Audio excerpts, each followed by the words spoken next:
जाए। एक बड़ी सुंदर कथा में कभी कभी सुनाता हूं कथाओं में कि प्रभु श्री राम जब लौट करके आए रावण को मार के,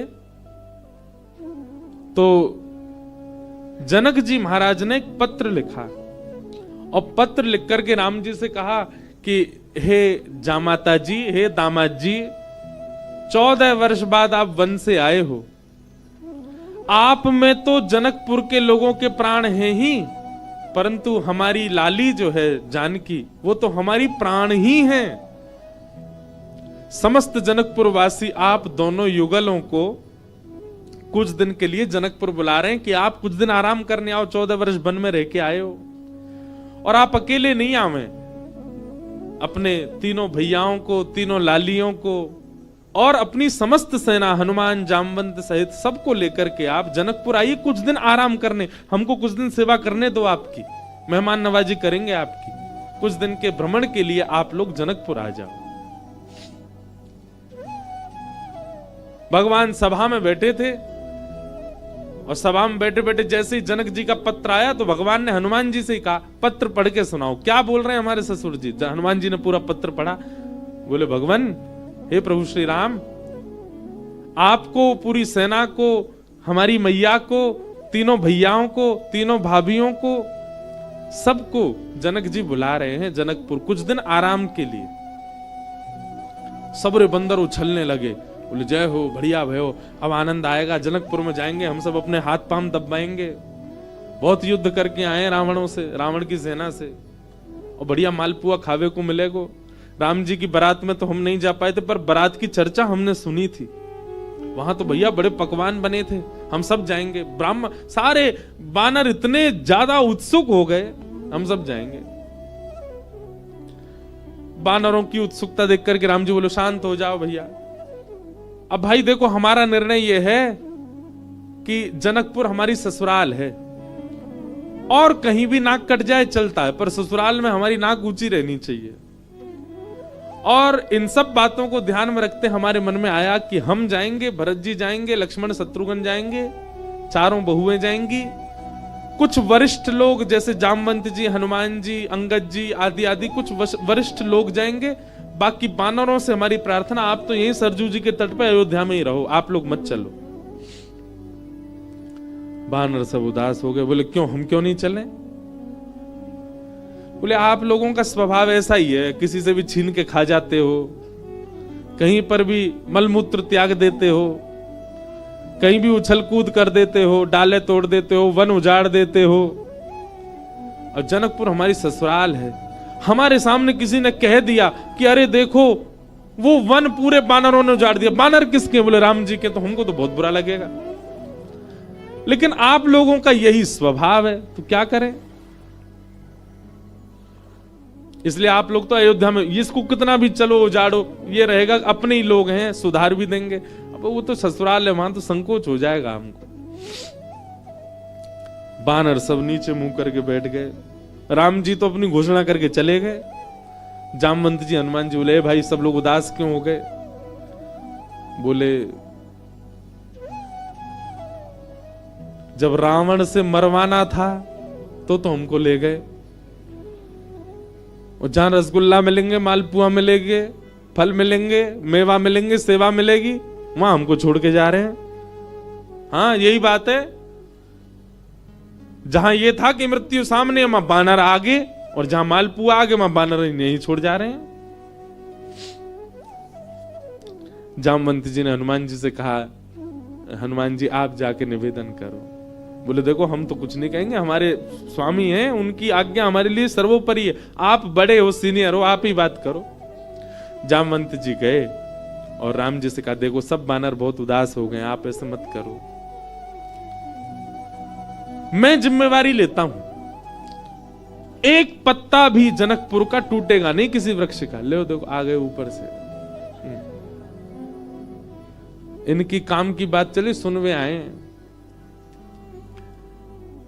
बोले, आपके ससुराल में एक चीज भी यहां से वहां नहीं होगी, हमारी गारंटी। राम जी बोले, भैया 100, 200, 300 बंदर नहीं है, करोड़ों बंदर हैं, किस किस को संभालोगे? बोले, वो हमारी जिम्मेवारी।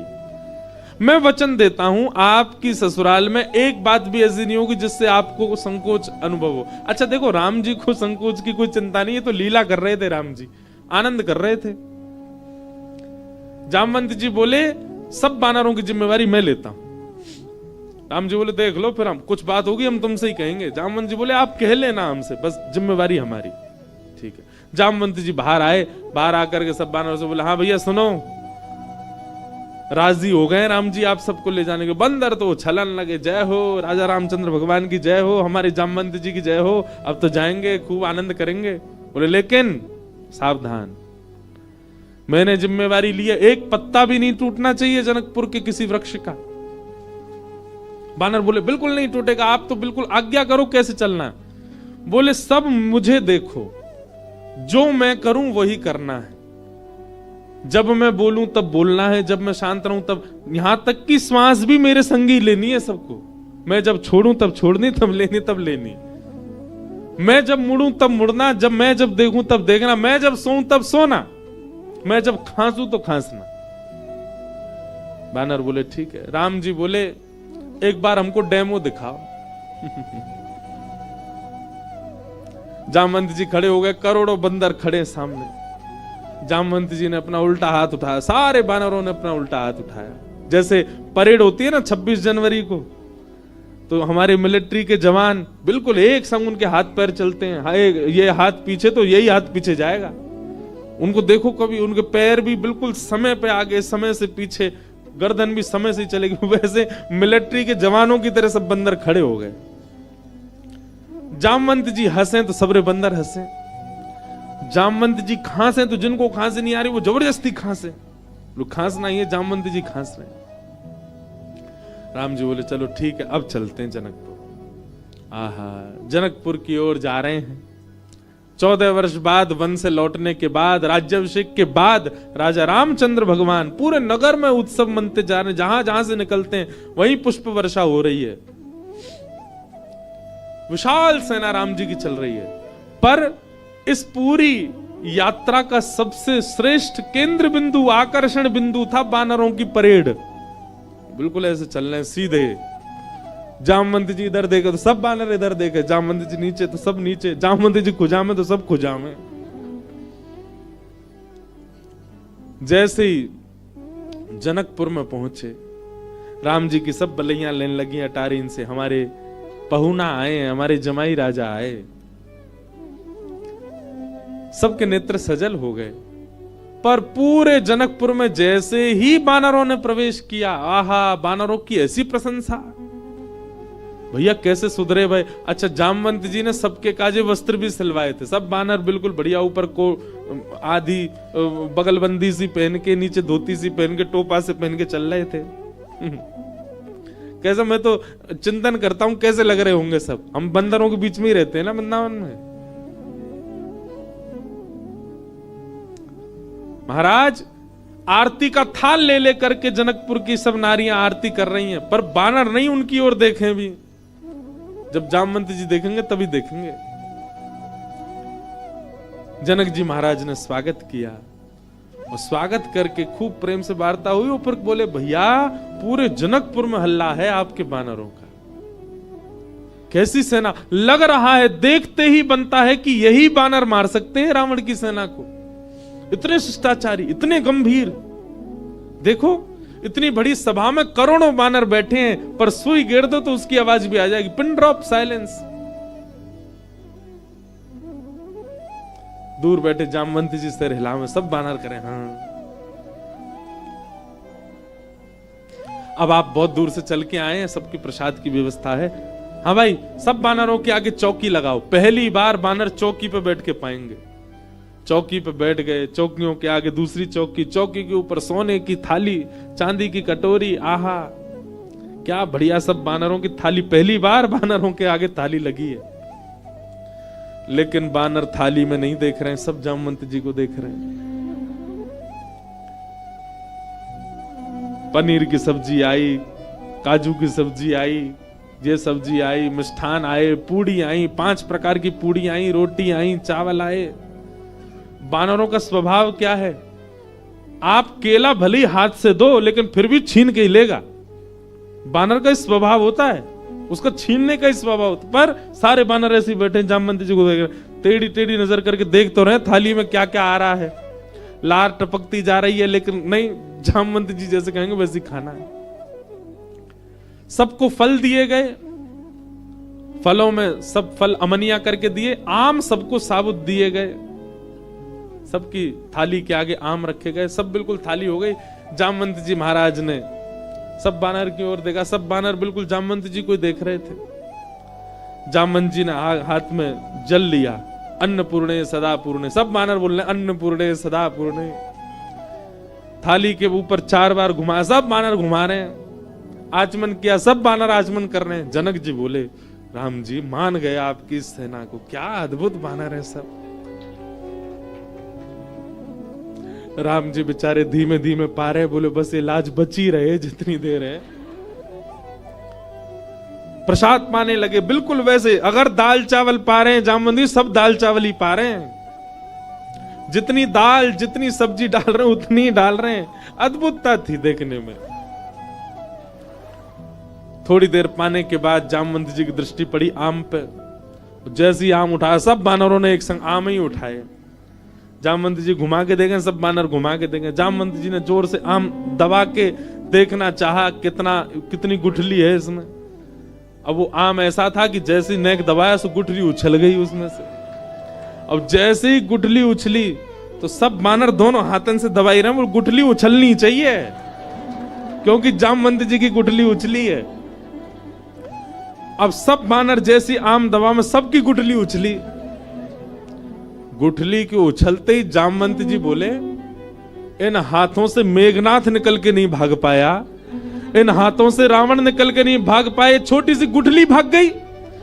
और जामवंत जी जैसे ही उछले गुठली पकड़ने को, बानर बोले हमें भी ऐसे ही पकड़नी है, और एक दूसरे के ऊपर झपट्टा मारे। महाराज जी आप पकड़, कहीं कड़ी उछाल रहे हैं, कहीं दाल उछाल रहे हैं, पूरी उछाल रहे हैं। जनकपुर की पूरी सभा जो कि स्वर्ण मंडित थी, जो कि चांदी से मंडित थी, आज वो खीर मंडित हो गई। सब जगह कड़ी खीर उछाल उछाल करके पूरी सभा का लेपन कर दिया। राम जी नीची नजर करके बैठे। अब तो बानरों को खुली छूट मिल गई, एक दूसरे की थाली में से ले लेके भागे। 2-4 बानर तो जनक जी की थाली उठा के भाग गए। जनक जी देखते रहे और देखते ही देखते जनक जी की दृष्टि पड़ी राम जी को। राम जी बड़े संकोच। जनक जी समझ गए ये तो भैया पूरा प्री प्लान्ड था कि सीधे सीधे चलना है, सीधे सीधे खाना है। नहीं, बानर अपना स्वभाव कैसे छोड़े। राम जी को संकोच में देख जनक जी ने उनको हृदय से लगाया, बोले हम बिल्कुल अप्रसन्न नहीं है, हमको प्रसन्नता है कि इतना आनंद हुआ आज जनकपुर में इतने दिन बाद। आप बिल्कुल संकुचित मत हो। लेकिन सबसे ज्यादा संकोच हो रहा था जामवंत जी को। मैंने जिम्मेवारी ली थी और मैंने बिगाड़ दिया सब काम। जब जनक जी को राम जी को हृदय से लगाते हुए देखा तो जामवंत जी के मन में आया मैंने बहुत बड़ा अपराध कर दिया आज। जितने प्रेम से राम जी अपने ससुर जी को हृदय से लगा रहे हैं, हे भगवान मेरे अपराध का पीड़ा जो मेरे चित्त में है वो तभी दूर होगी जब इतने प्रेम से ठाकुर जी मुझे भी अपने हृदय से लगाए।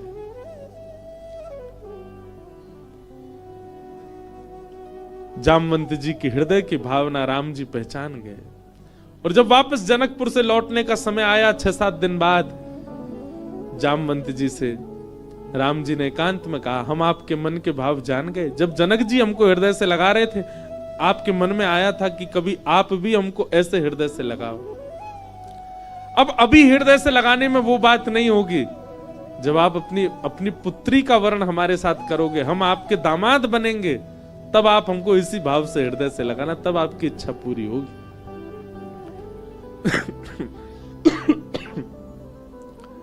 जामवंत जी को 1 युग तक प्रतीक्षा करनी पड़ी और 1 युग बाद आज वही राम जी जब कृष्ण बनकर के आए, जामवंत जी ने अपनी पुत्री जामवती का विवाह भगवान के साथ किया। बोलो जाम्बती रमण भगवान की। तो ऐसे हमारे ठाकुर जी हैं। तीसरा विवाह भगवान का सत्यभामा के साथ में हुआ। चौथा विवाह भगवान का श्री यमुना जी के साथ में हुआ। श्याम सुंदर श्री यमुने महारानी की। ऐसी गंगा मैया की एक प्रकार से कहें तो अत्यंत मित्र स्वरूपा श्री यमुना जी। वैसे तो गंगा जी की बहन है यमुना जी, क्यों दोनों ही हिमालय से आ रहे हैं। और इस नाते से देखा जाए तो वैसे तो गंगा विष्णुपदी हैं, चरणों से निकली हैं, पर केवल इस भाव से देख लिया जाए कि यमुना जी गंगा जी आपस में बहन हैं, तो गंगा जी हमारे ठाकुर जी की साली हो गई। हमारे लाला की सारी है गई गंगा जी। क्यों? यमुना जी पटरानी है ठाकुर जी की। ठाकुर जी का स्वभाव क्या है? जीवन भर आपने गलत क्या किया इसको ठाकुर जी नजरअंदाज कर देते हैं, पर पूरे जीवन में एक बार आपने क्या अच्छा किया ठाकुर जी याद रखते हैं। सोचो, विचार करो, आप अपने पूरे जीवन में गंगा स्नान कितनी बार किए? व्यक्ति जो बाहर दूर दराज देशों में रहते हैं या दूर शहरों में रहते हैं, वो गंगा जी स्नान करने, बहुत कम ऐसे लोग होंगे जो हर वर्ष आते हो। साल में एक बार, 2 साल में, 4 साल में, 10 साल में, अगर पूरे जीवन का आकलन लगा दे तो व्यक्ति ज्यादा से ज्यादा 50 बार गंगा जी आया होगा, पर 50 बार का उसको फल मिलता है। और संसार उतना ही उल्टा है। आपने 50 बार अच्छा क्या किया इसको कोई याद नहीं रखेगा, पर एक बार गलती क्या करी थी वो जीवन भर याद रखेंगे सब लोग। व्यक्ति की मृत्यु हो जाती है, शव यात्रा जा रही है, राम नाम सत्य है, सब लोग प्रशंसा करते हैं, अरे बहुत भला आदमी था, बहुत बढ़िया था, बहुत अच्छा था, इसने सबका भला ही किया। मृत्यु के समय सब प्रशंसा ही करते हैं, पर उस प्रशंसा में भी एक आध बार एक आध लोग कह देते हैं वो सब तो ठीक है, पर इसने अपनी पत्नी के साथ अच्छा नहीं किया, इसने अपने बच्चों के साथ अच्छा नहीं किया, पड़ोसी से बहुत झगड़ता था ये, उसका सारा हक मार लिया इसने। पर ठाकुर जी के यहां विपरीत चलता है। आपके पूरे जीवन में 50 बार किए गए अच्छे कर्म ठाकुर जी याद रखते हैं, बुरे कर्मों को नजरअंदाज करते हैं। मैं कभी कभी कहता हूं ठाकुर जी जैसा स्वभाव हमारा कभी बन जाए ना, तो निश्चित है उस स्वभाव से ही भगवत प्राप्ति हो जाएगी।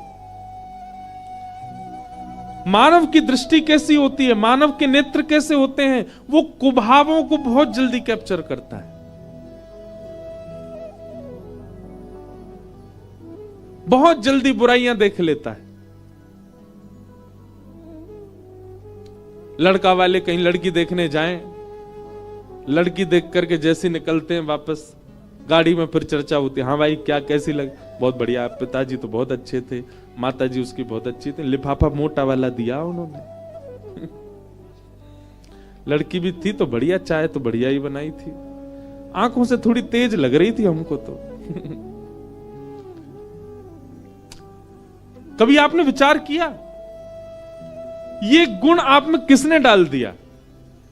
आप आज निकलिएगा, अब तो जाने का समय आ गया ऋषिकेश, अब क्या करोगे, पर फिर भी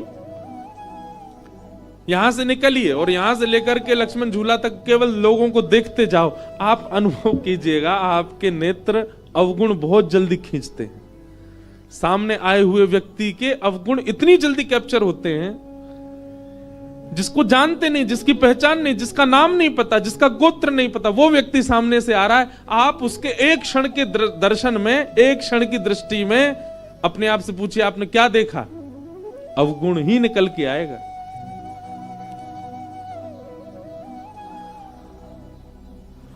लेकिन यही व्यक्ति जब अत्यंत सत्संग में हो जाता है, जब अत्यंत जीवन में कथा का भाव उसके जीवन में आने लग जाता है, सत्संग करने लगता है, नाम जप करने लगता है, भगवत सेवा करने लग जाता है, तब उसकी दृष्टि परिवर्तित होने लगती है धीमे धीमे। फिर क्या होता है, नेत्रों के आगे दिखने वाला अपरिचित व्यक्ति भी, उसका भी एक गुण दिख जाता है, वो गुण अनुभव में आने लगता है। महाराज जी कथा तो बहुत बढ़िया करते हैं, बार बार बालों पे हाथ बहुत फेरते हैं, अवगुण यहां भी दिख जाता है लोगों को।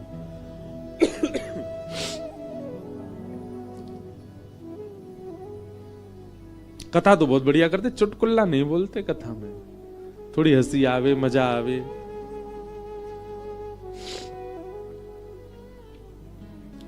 जो सब में अवगुण देखे और खुद में गुण का दर्शन करे वही राक्षस, और जो सब में गुण का दर्शन करके खुद में अवगुण का दर्शन करे वही देवता, वही संत। अनुभव कीजिए। अरे मैं कह रहा हूं लक्ष्मण झूला तक मत जाओ, यहीं अपने बगल वाले कोई देख लो, उसमें भी अवगुण ही दिखेगा आपको। अवगुण बहुत जल्दी दिख जाता है। हमारे नेत्र कितने परिपक्व हैं कमी देखने में, पर जब सत्संग जीवन में आता है ना तो यही नेत्र परिपक्व हो जाते हैं गुण देखने में। मीराबाई कैसी हो गई थी? वो जिसको देखती थी उसके प्रति उनका भाव यही जाता था कि इसमें गुण क्या है। कोई सांवला व्यक्ति, उसको सब कहते हैं अरे रामदेव कालिया आगो। सांवले व्यक्ति को देख करके सब कह रहे कालिया आ गया, ओहो या को देखो कैसा लग रहा है, बिल्कुल अमावस्या आ गई चलती फिरती। पर मीराबाई जब ऐसे से मिलती थी या उसके कोई ऐसी दिक्कत है, वो बेचारा सीधा सीधा चल नहीं पा रहा, सब तो उसको देख करके देखो अपंग जा रहा है, पर मीराबाई देख के कहती ठाकुर जी ने तुम पे कितनी बड़ी कृपा करी। क्यों? वे स्वयं त्रिभंगी है, तुमको एक भंगी तो एक अंग तो तुम्हारा भंग कर दिया ना, अपने त्रिभंग में से एक अंग भंग तुमको दे दिया। किसी ऊधमी बालक को देख के सब कहते ओ देखो ऊधमी डोल रहा है, पर मीराबाई कहती कितनी कृपा, ठाकुर जी ने अपने ऊधम का ही गुण दे दिया इसको। किसी की सुंदरता देख करके व्यक्ति के चित्त में काम भाव प्रकट होता है, ये कितना सुंदर है, इससे हमारा ब्याह हो जाए, इसके नेत्र कैसे, इसकी मुस्कान कैसी, इसका। पर मीराबाई उसको देख करके भी कहते हैं ये इतना सुंदर है, इसको बनाने वाले श्याम सुंदर कितने सुंदर होंगे ना। उनकी दृष्टि ऐसी परिवर्तित हो गई, वो किसी में दोष नहीं देखती हैं। यही बात हमारे श्री हरिराम व्यास जी की है, वृंदावन के भावों को जिन्होंने प्रकट किया। वो जिस व्यक्ति से मिलते थे उस व्यक्ति के गुण स्वभाव से उसको ठाकुर जी से जोड़ते थे। कोई अत्यंत प्रचंड बलवान दिखाई देता, दूर से चलता हुआ आ रहा है, हरिराम व्यास जी कहते ऐसा लग रहा हनुमान जी आ रहे हैं। कोई अत्यंत मोटा व्यक्ति आता, उसके लंबोदर पेट निकरा हुआ बाहर, अब सब तो कहते देखो दुनिया पे भार चल रहा है, देखो पृथ्वी पे भार चल रहा है, कितना मोटा। हरिराम व्यास जी कहते ओहो गणपति बप्पा, गणेश जी आ रहे। कोई अत्यंत सुंदरी नारी आती जिसका रूप लावण्य अत्यंत सुंदर था, उसको देख करके श्री हरिराम व्यास जी कहते हमारी किशोरी जी की सुंदरता की एक बिंदु पड़ गई है यहाँ पे, वो तो सिंधु है, वो तो सागर है। सब में गुण का दर्शन होने लग जाना, ये इस बात का प्रतीक है कि आप कथा श्रवण करते हैं।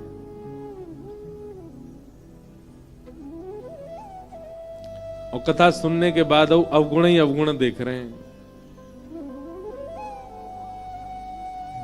कई बार हमारी कई कथाएं ऐसी होती हैं, वहां पर बहुत कुछ अनुभव होता है कथा में, व्यवस्थाओं को लेकर के, व्यवहार को लेकर के, बहुत बातों को लेकर के सब अनुभव होता है। परंतु अब कथा करते करते ऐसी स्थिति हो गई है कि कैसा भी व्यवहार, कैसा भी स्वभाव, कैसी व्यवस्था, पर उसमें गुण देखने का ही मन होता है। भले ही चलो सब कुछ ऐसा था, पर यह गुण तो था ना, यह तो अच्छा था ना, यह तो बढ़िया था ना। ऐसा स्वभाव बन जाए तब समझो कि आप सत्संगी।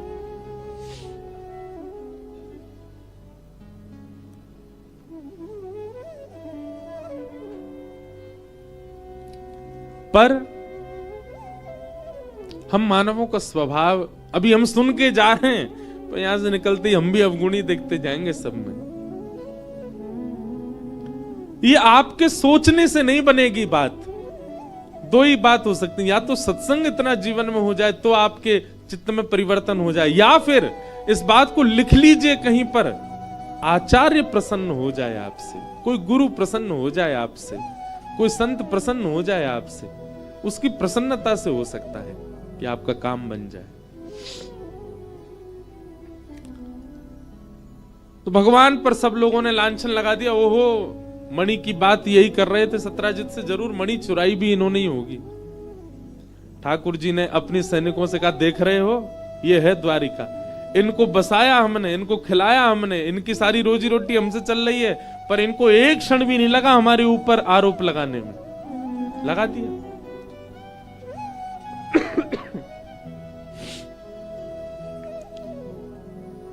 ठाकुर जी बोले कोई बात नहीं, हम देखते हैं क्या करना है।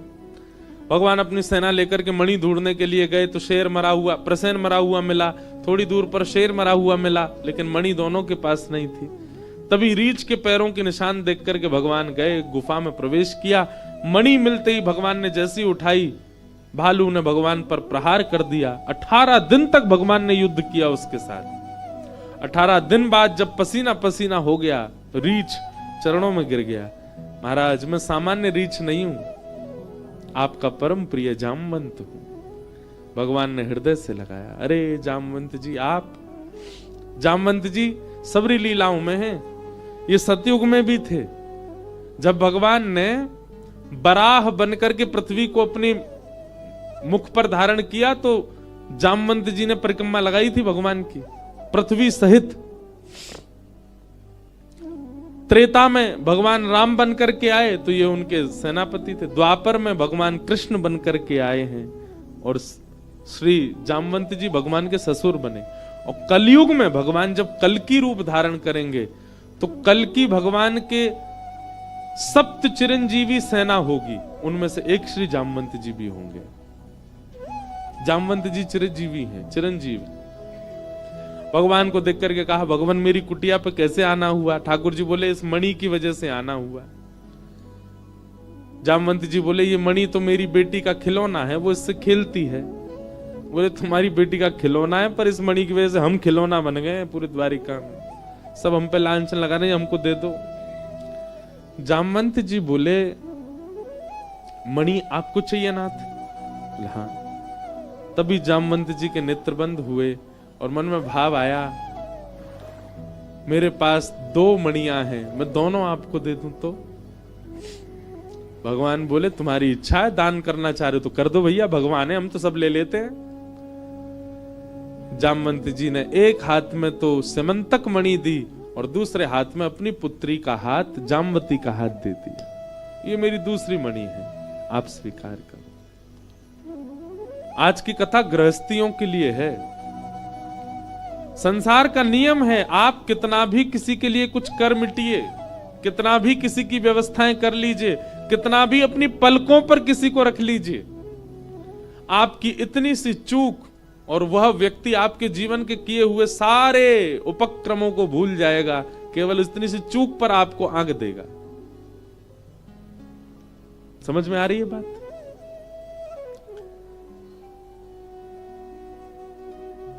किसी के लिए कुछ भी कर लो आप, पर आपसे जरा सी चूक हुई, वो व्यक्ति तुरंत आपको उस चूक का ही मुखिया मान लेगा। आपने जीवन भर उसके लिए क्या किया उसको सब भूल जाते हैं। पर ठाकुर जी के यहां विपरीत है। ठाकुर जी के यहां विपरीत क्यों है? भगवान का विवाह श्री यमुना जी के साथ में हुआ। भगवान की अष्टपटरानियां, तत्पश्चात भौमासुर नाम का एक दैत्य था जिसके यहां पर 16,100 राजकुमारियां बंधी थीं। उसका स्वरूप था कि वो 20,000 होते ही सबसे एक साथ विवाह करेगा। परंतु भगवान गए और भौमासुर का वध करके उन 16,100 राजकुमारियों को मुक्त किया। परंतु उन सब ने ठाकुर जी से प्रार्थना की, भूयात पतिर में मह्यम।